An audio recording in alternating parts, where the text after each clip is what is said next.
MMA Rants and Raves, UFC 129. Randy the Natural Couture versus Lyoto the Dragon Machida. Well, guys, I've been reading the comments, okay, and I get the message. So, back upon popular demand, guys, let's talk about this fight. The first round, it seemed that Lyoto Machida's game plan was working. You know, he was able to come in and out, fight on the outside. You know, Randy did land a nice left hook. Seemed to catch Machida, but Machida seemed to shake it off and just kept on fighting. And that's the thing about Machida, you know, even after that Shogun knockout in the second Shogun fight, I mean, he has an underrated chin. It was based on that people thought, oh yeah, if you hit him hard, you can knock him out. But, you know, that's what most people, you hit them in the right place with a hard shot, that's usually going to be the result. And the reason I say this is because, you know, he got hit by Jackson. Jackson hit him, he has heavy hands, and he was able to continue fighting, and took a good shot from Randy, kept him fighting too, so... You know, his chin is underrated in my opinion. So, you know, basically as the round progressed, it seemed that Machida was doing well. His game plan was working. He was coming in and out and did very well, mixing it up well, punches, and then of course some Muay Thai knees. And as far as Randy's game plan, you know, his game plan was working. I mean, he was able to try to trap Machida. It looks like he was constantly taking the center, trying to hunt him down, cut off his escape. And he was able to get to the clinch. But unfortunately for Randy, and this is what really surprised me, he was unable to hold on. I mean, Machida is just so quick. And that's the thing, it's not just about power, it's about quickness too. When you're trying to grab a hold of somebody, when you're trying to clinch somebody, you have to get a good, strong hold over them. And that means, you know, double underhooks, a nice, powerful double leg or a single leg. And it's very difficult when you have a guy that's so quick and so light on his feet. Something else was interesting, you know, when these guys were standing next to each other, but Machida was bigger. You know, he looked really big in the fight. He looked strong. Machida looked larger when they were standing next to each other. Now, you know, as far as when you have a clinch game, it's about power. Was this one of the reasons why?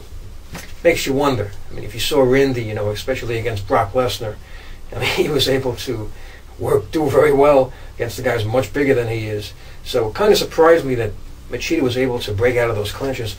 And that was really the story. You know, at the end of the first round, the commentator was going over some of the highlights, Machida, what he was able to do, and the way he was able to, you know, hit Randy and win the stand-up in the first round and put on a good first round. But, you know, to me, the real story was, at the end of that first round, is that Randy wasn't able to get a hold of Machida and hold on to him. It was just surprising. First and second time, it seemed like Randy was getting closer. He was trying to get a better handle on Machida. And the third time we had a real solid clinch, you know, Machida was able to just break out and push off.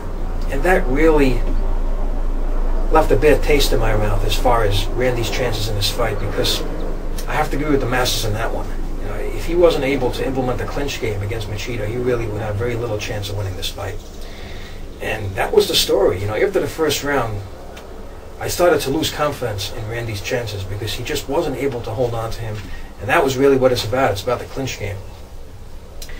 You know, then of course you go on to the second round, and there you go. I mean, it must be, that's what they're doing in this Black House gym. Just practice those crazy front head kicks.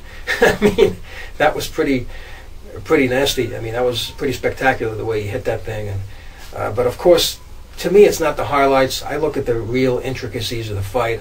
I'm looking at why the fight didn't work out for Randy, and it's really about the clinch. You know, he wasn't able to hold on to Machida. He was able to catch up with him, so his game plan was working. Of course, that was his game plan. It had to be, but he wasn't able to hold on to him, which surprised me. And that's really why Machida won this fight. That's really why he won the fight. Now, as far as Machida's future, you know, he was very impressive in this fight, and in my opinion, he actually won the last fight too. It was a very close fight, of course, but, you know, it looked like he had slight edge in that fight. So to me, it's like a two-fight momentum that he's going on. And, you know, he just poses a matchup problem for everybody. I mean, he always did. He did get caught in the Shogun fight, but since then he's looking really good. And he just poses a matchup problem for everybody with that speed, the quickness, the tie clinch, knees. I mean, the accuracy of his strikes.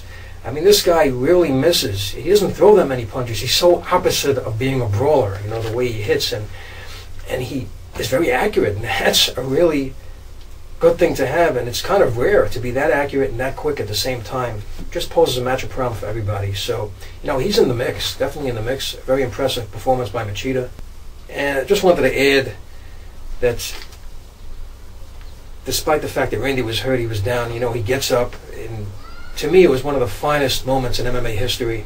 I mean, a legend, Octagon Warrior, Randy the Natural Couture gets up from that front head kick, stands up, holds up his hand, and it was like his finest hour. It was like the great General Robert E. Lee at Gettysburg. When he lost the battle, it was the turning point of the war, and he was quoted as saying, "It's all my fault," by the great author, the Civil War author, Shelby Foote. He said, "It's all my fault," and Shelby Foote, and I agree that it was his finest hour when he said, "It's all my fault," and apologized for what happened in that battle.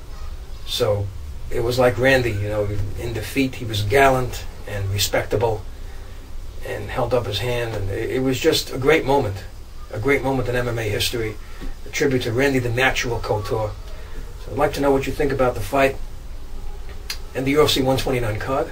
Please leave your comments below the video, rate this video and subscribe, and thank you for tuning in.